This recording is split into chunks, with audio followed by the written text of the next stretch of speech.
ইয়া রাব্বাল আলামিন। আল্লাহ, তুমি না কোরআনে বলেছো বান্দা যতই গুনাহ করবে আমার কাছে তাওবা করলে আমি তোমারে মাফ করে দেব। মনে বড় আশা নিয়ে আল্লাহ তোমার শাহী দরবারে ভিক্ষুকের মতো হাত বাড়াইলাম।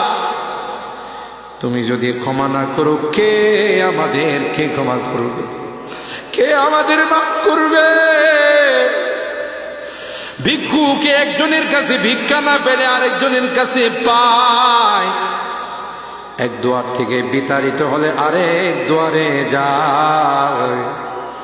তোমার দরবার থেকে যদি মাহরুম হয়ে যায়, বিতাড়িত হয়ে যায়, কার কাছে যাব? কে আমাদেরকে ক্ষমা করবে?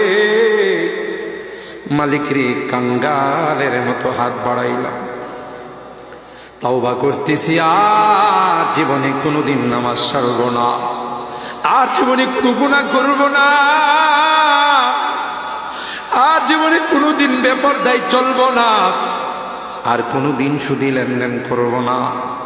কিয়ামতের কঠিন ময়দানে আমাদেরকে তুমি গুনাহগার বলে ডাক দিও না।